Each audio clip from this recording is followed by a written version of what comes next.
Crack open a tepid Genesee and watch the pictures as they travel through your neighbor's Wi-Fi. It's the Rees Company. I'm Steve Rees, the bull of American broadcasting, alongside the great Chris Morganti.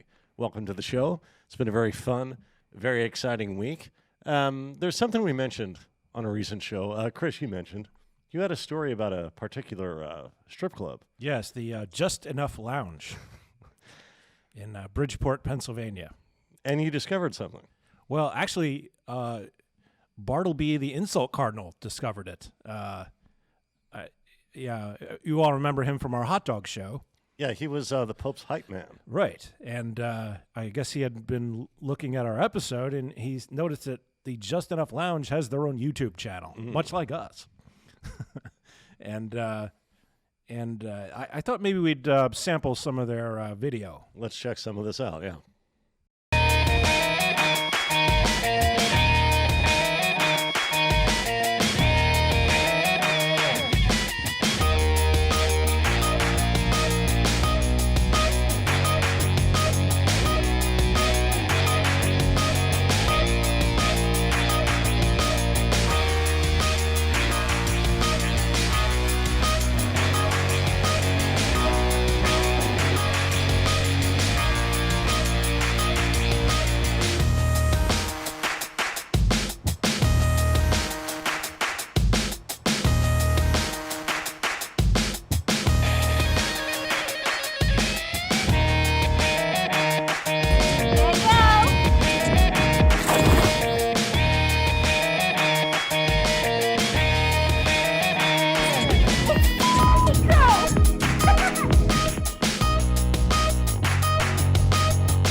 So, yeah. That's what's going on over there. Yeah, that's Sassy Cassie, and we were lucky enough to have her here in studio tonight. Oh, welcome to the show, Sassy Cassie. Thank you for joining us.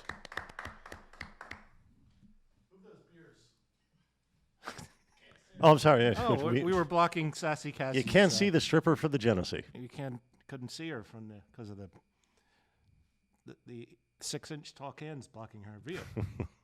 So how are you this evening, Sassy? Or Chris, good to be here. I'm a big fan of the show. Oh, okay. So I'm going to ask the obvious question.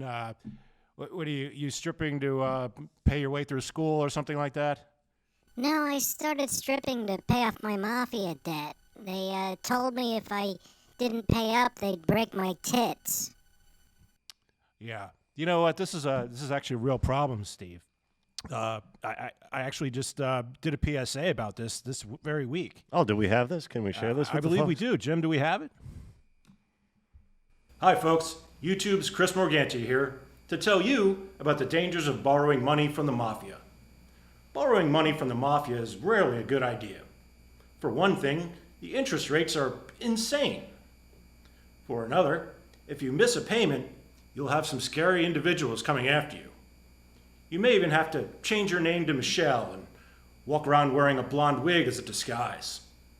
Fortunately, there are some things you can do to avoid having to borrow money from the mafia.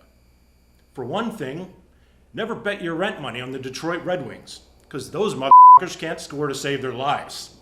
And don't even get me started about the Milwaukee Bucks. Hey! Oh shit.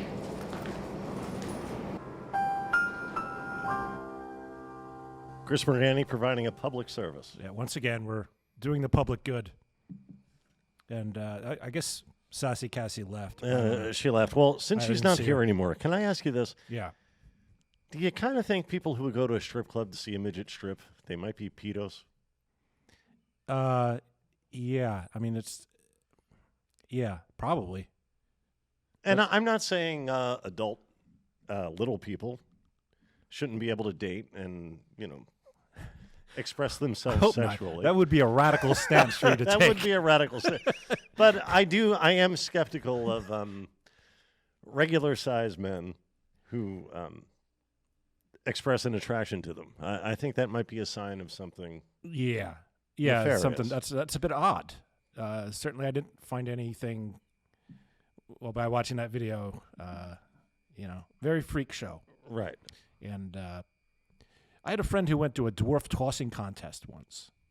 or not a contest, just an event, whatever it is.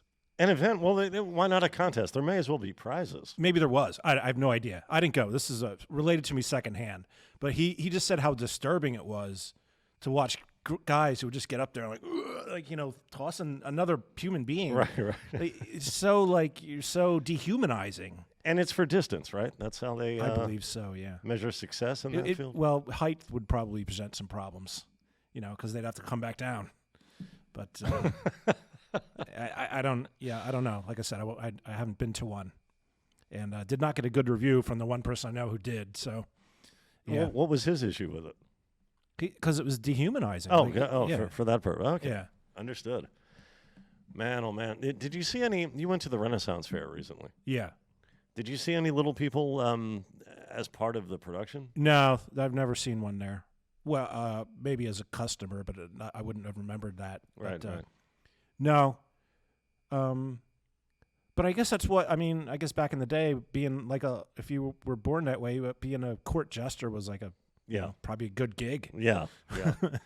Is it not an instant showbiz gig in some form? It seems pretty easy to break into show business.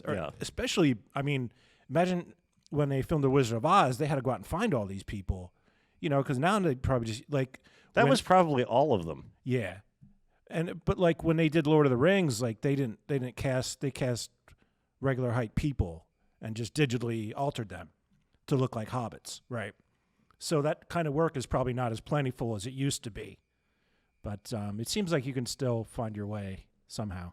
Well, I believe there are two minds within that community.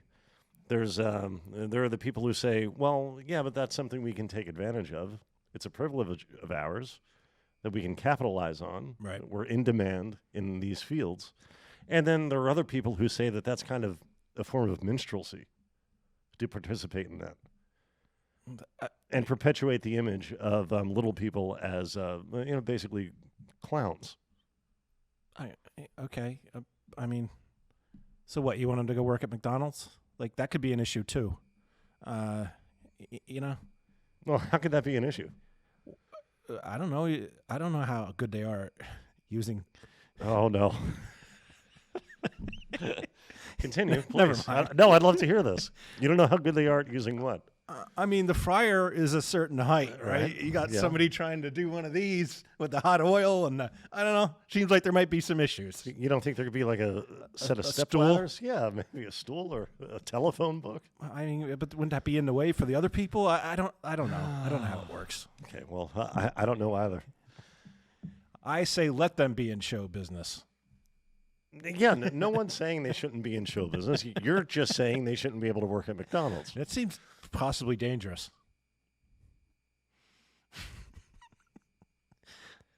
So, shall we do... I'm in more trouble than the actual CEO of McDonald's, who, did you see this, Steve? No, what happened? I forget. Jim, do you know what he did? Oh, now I remember. Okay, so some girl got shot, some 7-year-old girl. Ooh. And basically her father was a heroin dealer. And much like myself and Sassy Cassie, he had some bad dudes gunning for him. Mm. And he was using his 7-year-old daughter as a human shield. When those guys eventually didn't care and shot her, he lived, but she died. Anyway, the CEO of McDonald's, because this happened in the McDonald's drive-thru, the CEO of McDonald's said, those, obviously the parents failed her. He said that, which they did, man. Yeah. He's using his daughter as a human shield. That's not untrue. Yeah, well, Well, he had to apologize. Yeah, And the he CEO had apologized. to apologize? Yeah, he may get fired for it. On Who what knows, grounds? because it's 2021 and that's the way things work now. And you have to pretend that... You have to pretend to not... Yeah. You know what? I didn't make the link because I didn't make the assumption, but now I know something about the parents. Okay. Yeah, they failed their daughter. You shouldn't be using your daughter as a human shield when you're wanted by the other heroin dealers in the neighborhood. Wow. We got the show off to a depressing start. Well, speaking of drive-thrus, Chris, Okay. shall we go to the movie of the week? Yes. Which is the same as last week. It's the same as last week. We're going to return to a film we touched on last time. It's called Kate's Secret, and it aired on NBC in November 1986 and stars the obligatory Meredith Baxter Birney and no fewer than 3 relatives of pop stars. Oh, okay. Kate, played by Baxter Birney, as she was known at the time, does indeed have a secret, which turns out to be that she's bulimic. Now, last week we showed the moment where it's made clear to the audience that she has an eating disorder, and it's simultaneously made unclear to the audience as to why she feels the need to shoplift and not buy her mother tea. Now, that's the part you saw, Chris. Yeah. Very bizarre scene. Very bizarre scene. And you'll have to check out last week's episode for the details. Now, I've since watched the whole thing. Chris, you still have not. No. And so I'd like to introduce you to further elements of this made-for-TV motion picture. Sounds great. So we're going to go to the on-the-road binge scene.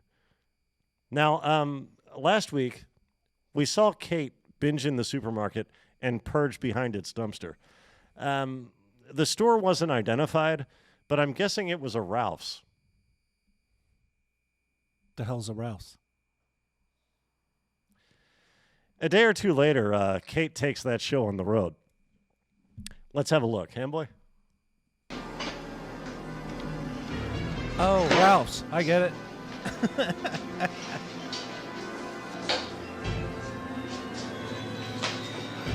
This is very ominous music.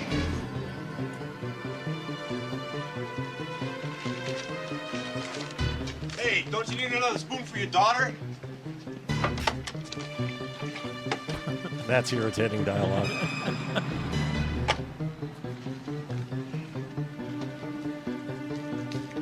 What is she eating?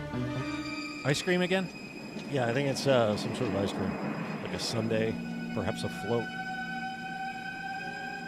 I mean, that by itself is not, that horrible a thing. Oh, she's not through. May I take your order, please?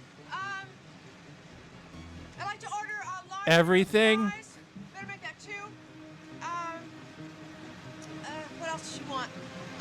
Cheeseburger, fish sandwich, and 2 large shakes. Strawberry and vanilla.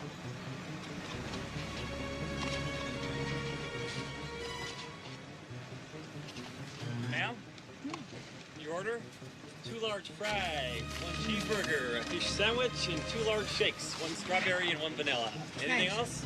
Oh no, that's plenty. It's a special surprise for my daughter. That should do it. Thanks. Thank you. Is your daughter a huge fat ass?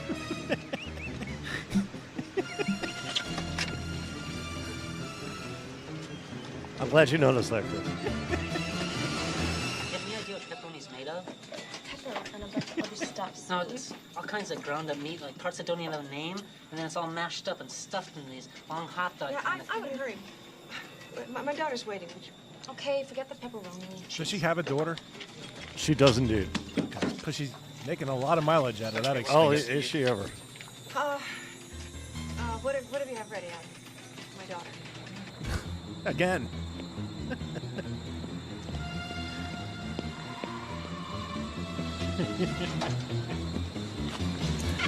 I'd like it better if this movie was called My 500-Pound Daughter.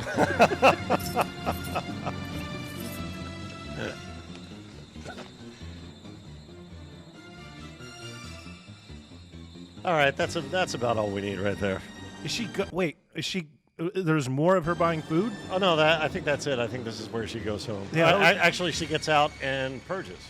Oh, yeah, well, I don't know. We probably don't want to see that, huh? Well, we can watch it if you'd like. Not really. Okay. I mean, do they actually show it, or you just? All right, we're fine, Handboy. They give you the general idea. Yeah, gotcha. Now, all that ruse about her daughter, that's to cover up that she's eating all of this herself. Right. But even if she wasn't, no one at a drive-thru needs a justification for your order. Right. They serve food. Yeah. That's what they do. That's what they're there for. And if they you don't order need a backstory or a cast of characters. Yeah. And you don't need their approval. If you order a lot, they assume you're ordering for more than one person. Yeah. If they care at all. And of course they don't. Right. Why would they? And that guy who followed her out saying, don't you need another spoon for your daughter? As I said, terrible dialogue. That's so yes. we know that she tells the same story everywhere she goes because we hear her tell it at the next place. And how does this guy know she wouldn't give her daughter the single spoon? Or that they don't own spoons like most people. Right. If he would say anything, it would be, hold on, I only gave you one spoon. He wouldn't assume the assignment of the single spoon he did provide. And then at the drive-thru, she orders enough food to feed the Great Plains Zoo, as you pointed out, and then says, it's a surprise for my daughter. Kate doesn't want anyone to know she has an eating disorder. But she doesn't mind if the world thinks her daughter's a gal who 100 years ago probably would have been a circus attraction. Now, Kate can't keep up this nonsense forever. She passes out while participating in an aerobics class because, Chris, it's 1986. Right. This class is led by her friend Gail, played by Shari Belafonte, daughter of Calypso star Harry. Okay. This fainting spell makes Kate a no-show for her daughter Becky's junior Girl Scout induction ceremony. She arrives Well, after you don't want the to miss event. that. No, you don't want to miss that. And Becky's heart was broken. Her giant enlarged heart was broken. Her fatty liver was broken. If Kate is to be believed. So on the drive home, Kate passes out again, this time with her daughter in the car. They strike a pole. There's nothing to it. They're rushed to the hospital. Becky is treated for minor injuries. Kate is diagnosed with bulimia and committed to an inpatient rehab with her husband's full support. Now, I want to show you this orientation scene. This is the scene I teased last week. This clip features Mackenzie Phillips, daughter of John and Michelle Phillips from the Mamas and Papas, and sister of China Phillips of Wilson Phillips. Right. Now, I don't know what movie this scene thinks it's in, but it's clearly not the one we've been watching so far. Hamboy?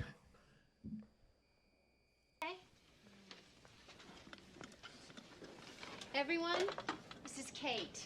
Hi, Kate. Hi. This is wrong. I'm supposed to get 4 ounces of cottage cheese. I'm sure this is 5. Let me check your menu. I'm Laura. Let's see, Dot. 4 ounces of cottage cheese. It looks like... What are you? Excuse me? Bulimic or anorexic? Bulimic, I guess. Oh, yay! We outnumber them. If you don't have enough mustard, tell someone. I never have enough mustard, and I tell them every day, but I never get enough. Food here's terrible, but you've got to eat it or you get supplemented. Do I have to eat all of this? Just eat what you can. Supplemental. What is supplemental? Liquid calories. Dot, this is Kate's first meal here. Let's try to make her as comfortable as possible, okay? I've got a dirty fork. I'll get you another one, Dana. This is the 6th dirty fork I have had this week. Megan told you to keep a record. I can't keep a record. Then everyone's going to tell me I'm obsessed with dirty forks. You are. What did I miss? We have a new bulimic. Dana got a dirty fork. Dot got too much cottage cheese. There's a theme to meals around here. You don't have to eat the first night. Enjoy it while it lasts. I have to go to the bathroom. Finish eating, Dot. I have diarrhea. Do we have to talk about this at dinner? Come on. She's in pain. It's not her fault it happened during dinner. How many calories in Melba toast? 30. Go ask someone to take you to the bathroom. You can go. We'll be good. Thanks. I think I'll stick around. Hurry up or your food will be cold when you eat it. Need some mustard, Laura?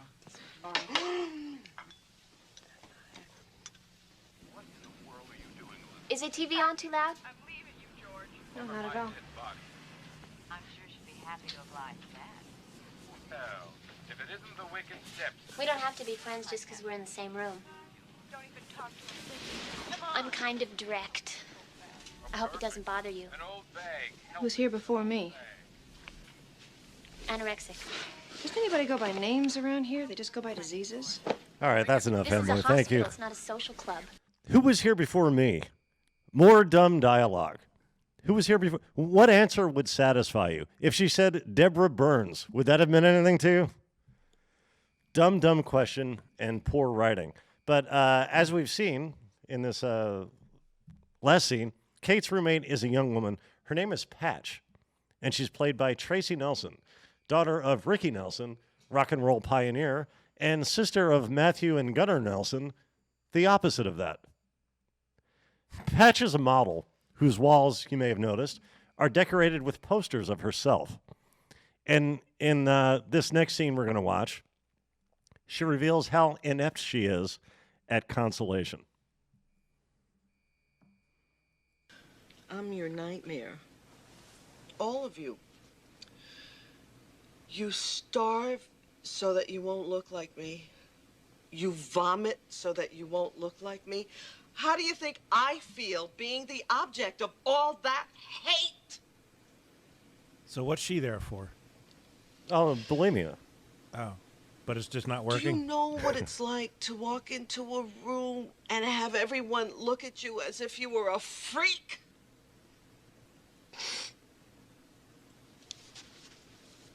When I get on a bus, people are afraid that I'm going to sit next to them because All right, she's not that fat. they know that I'm going to have trouble fitting in this seat. Okay, pause. No, it's because they don't want you getting mustard all over them. They've seen so many others make that mistake. All right, let's watch how Patch makes this all better. I don't want to be fat.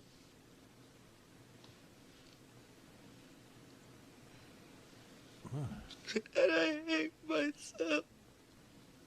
I hate myself as much as you hate me.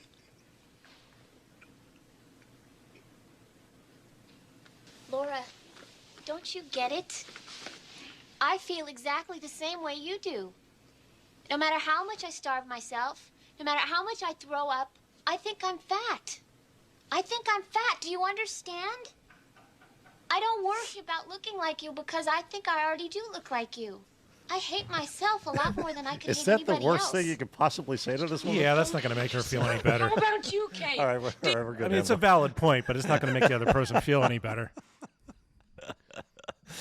All right, now you're ready for my favorite. My favorite. I can't believe you made it through this thing. All right. As with any addiction or compulsive behavior, part of recovery is identifying and working on the underlying issues that led to the person making poor decisions. Okay. You have to face them head on and address them. And to this end, in this motion picture, there's a family therapy session. Now, the doctor overseeing this facility is played by Ed Asner, who, yeah, that's him. He died months ago at 1 year of age. That's right. He was born 70 and died 70. Now, in this session, Kate is joined by her domineering mother and loving husband, Jack. Now, I can't stress enough how supportive Jack is toward his wife through all of this. Patch invited her mother. Laura, the mustard queen, her husband is in the mix, and he steals the scene, and in my opinion, the entire movie. And as funny as this clip is on its own, there's an extra joke in it for you if you watch it pretending Laura's married to a guy named Alan. Alan. You ready? I'm going to pick a topic to sort of get the ball rolling. The topic is the be thin message. It's everywhere, isn't it, Laura? Everywhere you go. Oh, there's Alan. What's so bad about being thin? Landed me in the hospital. It also pays your hospital bill. She really needs your support. How dare you tell me what my daughter needs? Kate, I really don't think it's any of your business. Are you angry at Kate, Liz? I am tired of being blamed for Patch's illness. What is this, monster mothers on parade? I certainly don't think I'm responsible for Kate's illness. Kate's been in trouble ever since she was a little girl. No one is saying that mothers are totally responsible for their daughter's eating disorders. There are many other factors involved.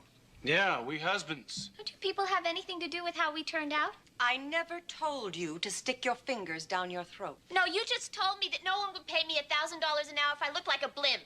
You hear that, Laura? $1,000 an hour, all because she's not a blimp. Don't you talk to me like that, Dick. I'm a person. You're a fat cow. Yeah, you were really a nice guy. Okay. Just telling the truth. So there's Alan. Man, he's just the best. You hear that, Laura? $1,000 an hour, all because she doesn't look like a blimp. I don't think that's the only quality you need to be a successful model. It's not the only element at work. I think Alan thinks all gals under a certain weight get a stipend for services rendered each month. I don't think Alan's that bright a guy. I watched this with the A-Bob, and you won't be surprised that she pointed out that even if Laura were the size of Patch, no one's giving her $1,000 for everything, as you just said, Chris. Right. She'd have to become CEO of Apple. But I'm sure Laura's a very nice woman. Now, oh, yeah, sounds like a bundle of fun. there's a subplot that has to do with Kate's husband, Jack. Oh, no. He's been working long hours because he's on the fast track to become a partner at the law firm where he works. Yeah. Now, when he achieves that, there's a party in his honor. So Kate asks Dr. Resnick, that's Ed Asner's character, if she can be excused from the clinic for one evening so that she can attend. He tells her he doesn't believe she's ready and denies her request. But on the night, and with the help of Patch, she sneaks out to the party anyway. And then the A story and the B story make a dovetail joint. Now, there's a woman in this scene who tries to kiss Jack. She's his co-counsel on a big case, and she's of no consequence other than to display Jack's undying loyalty toward Kate.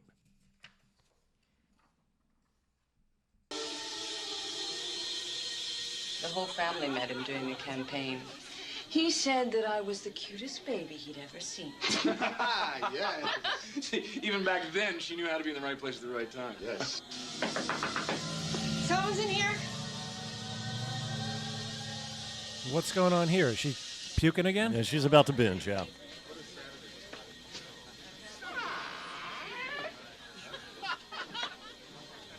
It's crazy about you. I think we'll be on retainer Monday morning. I am really happy. I have finally gotten to where I've worked so hard to be. This is just the beginning, Jack. Great things are going to be happening for us. You said it, Bert.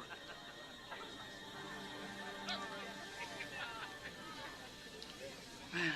So much for being in the right place at the right time. Monica, I wouldn't hurt you for anything in the world. But you're going to have to if I don't stop coming on to you, right?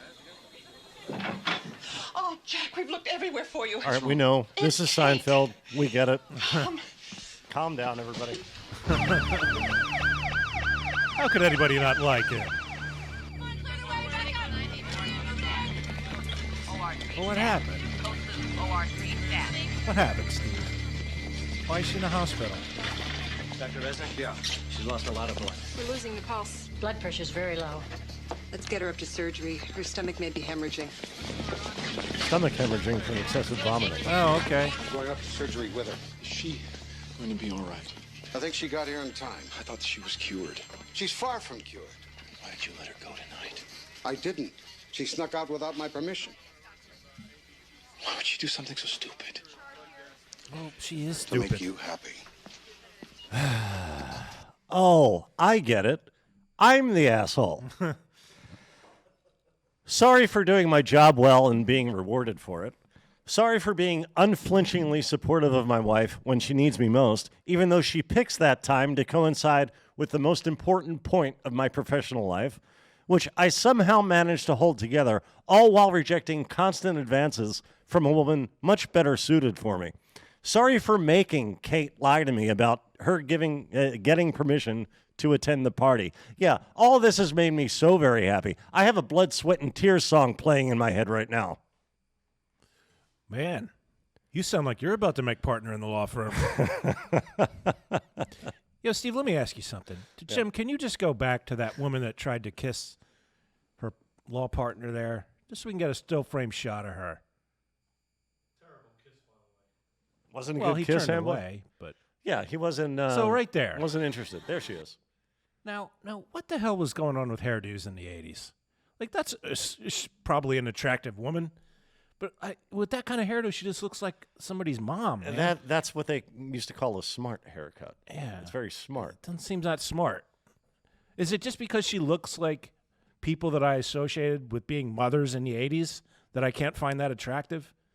Is that something messed up in my head, or what's going on there? It's a rich person's haircut, you say? My uncle hit the Super 7 lottery, and his wife literally got Okay, Hamboy says his uncle hit the Super 7 lottery, and this was the haircut that I guess your aunt got. Yeah. What? How much is a Super I 7? guess, like so- $20,000? Oh, $2 million. Okay, wow. And clearly a $7 haircut. $2 million, and she runs right to, I guess, the hair cuttery and gets all wife from Home Improvement up. Yeah. I that did pass for not necessarily attractive, but attractive in a powerful way. Okay, yeah. I see. And that means she meant business. Yeah, well, that makes sense. She It's was like- here it's to achieve. Like wearing a pantsuit. Nobody finds those attractive, but Right. You're sending a message. Right. I get it. Now, in what we just watched, I think it's that single line delivered by Ed Asner that made this film ripe for the Lifetime rotation. Because this film, like a lot of TV movies, unlike a lot of TV movies, that were just disposable, aired once and forgotten about, this one earned a second life on the Lifetime network. And it was put into the rotation. That place was famous for women, or movies about women surviving traumatic situations, mainly ones they had put themselves in. What just happened? I was just fast forwarding to my favorite scene. I don't think. I think you're still not on mic. We're just fast forwarding to Hamboy's favorite scene. And we'll check that out in a second. I love the idea of somebody winning the lottery and all of a sudden thinking they're sophisticated. Like, you're still the same piece of garbage that was playing the lottery. I know They're you're gonna not blow on their mic. money on scratchers. We'll relay what you say, but what was her, how would you describe her before the lottery win and the subsequent haircut? Well, I didn't really know her. Okay, you didn't really know her. I didn't really know her, but I just remember she had longer hair. They were hippies, basically, because this happened late 80s, early 90s. Okay, late 80s, early 90s. They were basically hippies. She had longer hair and then suddenly chopped it off. And then as soon as, I'm telling you, as soon as they hit for the $2 million on that Super 7, As soon as the lottery hit came, one more Christmas present for everybody. We never heard from them again. Yeah. And that last Christmas, she had that haircut. the family never heard from them again. And last Christmas, they were all together. She had that haircut. That's kind of a dumb thing to do because you're now the wife of a millionaire and you're going to desexualize. You're going to do something that tells a man that you're basically no longer interested in men. It's a very bizarre move and kind of dumb, and I'd be really surprised if they're married to this day. Yeah, I don't know. We don't follow. You don't know, but I can tell you they're not. Man. Now, poor Jack. Now, I can't remember who Jack is. Her husband? Jack is Kate's fully supportive husband through all this. Okay. See, at the Lifetime Network, their movies have a theme. It's always men are evil. Even when, in Jack's case, he behaved every way a woman should want her husband to behave when she throws an eating disorder onto his already mounting pile of concerns. Well, you can't have the male, the husband in the film being put over because a lot of women watching these hate their husbands. So they're going to become less interested if you've got, if they have to watch a movie praising good husbands. So what they could have done is they could have had him cheat on his wife. He had the opportunity. Yeah. He rejected that opportunity. Right. Because he was a good man. He was loyal to his wife. And there are scenes we didn't watch where he expressed his love for her. And he came off as very sincere. That character was a sincere character. If they wanted the audience to hate him, they could have had him do something objectionable. Sure. They did not. But they didn't do that, and yet they still had to take this angle that he's a horrible person. Now, to sum up the rest of the film, just to be complete, Kate recovers from surgery and wakes up in her room at the clinic, telling Patch what happened. But Patch isn't there, Chris. Uh-oh.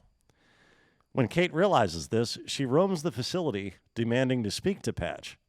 She's intercepted by Dr. Resnick, Ed Asner, who tells her that Patch died the night before after taking a handful handful of diet pills. And also telling her that it's Jack's fault. Now, I thought you said that Patch snuck out to the law firm party with Oh, no. Kate. She had the help of Patch. Patch helped her gotcha. escape. Because that would be weird. You can't bring a +2 to a law firm party, I wouldn't think. I wouldn't think either, but I guess under those circumstances, she if they wanted to do that, they could have had her serve as a chaperone. Well, she's in rehab, she's in treatment, so she has to appear. Probably not the image you want to project, though. No, not at all. And after that, Kate graduates from the program and sees her visiting mother off at the airport, but not before telling her mother that she doesn't blame her for her mental health issues. She does, however, blame Jack. What? No, I'm kidding, of course, Oh, about God. all the Jack blame. I But the gotcha. movie may as well have gone in that direction once Ed Asner threw that idea out there. There is one scene after Dr. Resnick's To Make You Happy line where Kate's mother tells Jack not to blame himself. Jack, of course, does go ahead and blame himself for being too busy doing his piggin' job.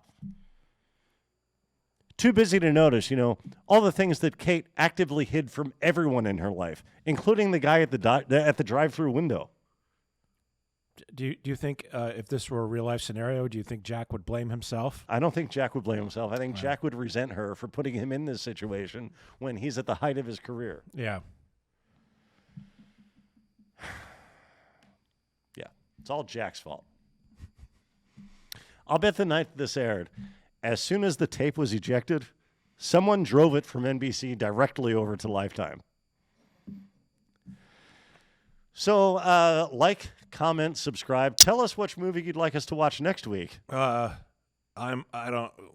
you can tell us which movie you'd like us to review and comment on. But I can't promise I can make my way through any of this crap. You're not a fan of the TV movie format? It was hard enough just to get through The Rape of Richard Beck, which was entertaining, but also like, oh man, how much longer is this? And then the last you two. can check. You can look. It tells you. Well, that's yeah. Well, I mean, there's some math. Hypothetically, some I'm math saying you have that, but the other two, man, I just could. I tried. I watched a little bit, and I just couldn't. They're so bad, man. Well, it's also okay if you don't watch them, Chris, because it was kind of fun for me to share these clips with you and get your reaction. Yeah. But I had a lot more to say about the one that I did watch, so I feel like I owe it to the show to watch these things. But, man, it's rough going. Even with what you saw tonight, was that too much? Was it too much TV movie? Yeah. Would you prefer we don't do this again? We could do No, that I mean, too. it's a good segment. It's a good segment for the show. I like it, but, I'll figure it out. I don't mean to cause problems. I'll figure it out. No, you're not causing problems. But it would be nice to get a recommendation from someone. Right. As to a movie to watch. But do people know, like, we're not going for, like, because there were some good ones made. Like, we brought up, like, Roots and... Yeah. I was a big fan of V. Remember that? Yeah. We don't want miniseries. Yeah. We don't want HBO movies because Right. those have always had a record of being stellar. Right. We don't want even cable movies of any kind. Sort of low-budget, disposable, made-for-network television movies. Now, do they all have to be this kind of Lifetime mold, though? Well, I guess The Rape of Richard Beck wasn't. It just happened to be about... No. This is the first Lifetime one, Lifetime-style one. Yeah. Yeah, I guess the other one, the one with Terminator lady in it, right? You know, Oh yeah, Linda Hamilton. Yeah. She was in Rape and Marriage. Rape and Marriage. There's Yeah. the theme. And, but I guess that was kind of before this kind of... Was this one we watched tonight? Was that the prototype for the Lifetime movie? Probably, Yeah. because first of all, it has a couple things in common. The guy's a jerk, right? Even when he's not. I can't stress how perfect he was, how perfect his behavior was at every turn of this the changes this crazy woman brought to his life. Perfect gentleman, perfectly supportive, perfectly conducted himself in a way, and he has an option to get out of this marriage and be with someone more suitable. Nope, doesn't take it. He loves Kate, and yet he's made to be the villain. So, yeah, in that sense, it's a Lifetime movie, sort of the prototype. for all men are evil. So maybe we just try and find a movie of the week that's maybe with a different topic, you know? Not this whole... Maybe that's what's bringing me down, is this whole... these are obviously made for women, a female audience, and maybe that's what's holding me back here. Yeah, I'm not sure there were many that were made for men. Yeah, probably not. That might be a difficult thing to find. But if you know of one, please let us know. Well, there was a comparable thing for men. It's called the National Football League. Oh. So, Brian's song was a TV movie. Yeah, that's right. And I've actually never seen that. Do you want to watch that one? I guess. I didn't realize that was a TV movie. I thought that was like a real film. Oh, no. It was made like a real film, but it debuted on television, yeah. Starring Sonny Corleone, right? Yeah, James Caan. Yeah. All right. I mean, I don't know if we do it next week. If we get a recommendation, we'll put the viewers' request first, but if not, we can do that one. Yeah, well, we'll see. Drop a comment down below. I like when people say that. Okay. You know, screw that. I'll be more impressed if you drop a comment up above. Figure that one out. That'd be something. That'll show something to the bull. Ordinarily, I guess when we did the Rape of Richard Beck and Rape and Marriage, we cut PSAs to distance ourselves from. We don't want to seem like we were making light of the situations the characters were in. Right. It was more the absurdity of the production. Right. So we cut PSAs to kind of say, look, these are serious topics. We're not making fun of. We're against this behavior. We're just against odd production choices. Horrible script writing. Well, this week, I mean, we did have your PSA earlier, but that related to the chat we had with, what's her name? Sassy Cassie. Sassy Cassie. There was no need for us to do a PSA against bulimia. Yeah. And I think we all know why. Why is that? Well, out of however many hundreds of hours there is of us recorded talking into microphones, at least a dozen of those hours are me clearly coming out against bulimia, anorexia, any sort of female eating disorder. Right. So I don't feel like we have to say. I feel like you've come out against just women eating responsibly, even. So. So I'm glad we didn't have to do that. We didn't have to take that extra step because I think I'm well on record. So if you're doing this, gals, knock it off. Give the bull something to look at. Chris, is there anything we didn't talk about you might want to talk about? No. Can't think of anything. Do you have anything to plug? No. All right. Well, I have a couple plugs I want to get to because I've failed to mention these couple things the last couple shows, and I feel remiss. Okay. I hate the word remiss. Yeah. Why'd you use it then? Well, because I use it responsibly. But ordinarily, people don't tell you when they feel remiss. They only tell you that they would be if they didn't do a certain thing. Now, if a word needs 18 other words to go near it to mean something, it's not a good word. It's not very useful at all, is it? I suppose not. All right. So, Sins of Magnus, great band, new album, The Circus, available at the Sins of Magnus Bandcamp page. Go check it out, listen to it, buy it, enjoy it. And also, there's a new podcast I'd like to tell the folks about. And I know people are thinking, wow, new podcast. Who doesn't get excited when there's a new podcast? Sure. Well, this one is even more exciting. It stars a friend of ours, Eric Todd, founding member of what eventually became this program. Right. He's a huge fan of the actor Charles Bronson, whose 100th birthday would have been, this past week. And he's doing a show based on Charles Bronson called This Week in Charles Bronson. And each episode dedicates itself to one Charles Bronson film and what was going on in the world during its week of release. So, and you can find that, I believe, on Anchor. But if you search for This Week in Charles Bronson, you'll find it. No problem. And we'll throw a link on the under the video. Up above, though. I want it up above. All right, in that case, thanks so much for putting up with us. Chris? What? Anything you'd like to add before we do the Oscar yell? No, I'm done. That movie just drained everything out of me. I lost my voice now from that. It upset you that much? Let's do another one next week. I'm not sure you can handle it. No, it's fine. I mean, we'll get good ones, right? The Rape of Richard Beck was entertaining. Yeah, that was very entertaining. So we'll get good ones, and then we'll have the bad ones to balance it out. I did like, you hear that, Laura? Oh, he was the best. Alan. You have to watch that and pretend the guy's name is Alan. It gets funnier. Okay, then. Well, thank you so much for Hambley, Chris Morganti, and the obligatory Meredith Baxter Birney. I'm Steve Rees. Askiwiwi. Askiwawa. Holly Magano. Tigers, eat 'em Eat 'em raw. raw. We did it. Fastcast is next.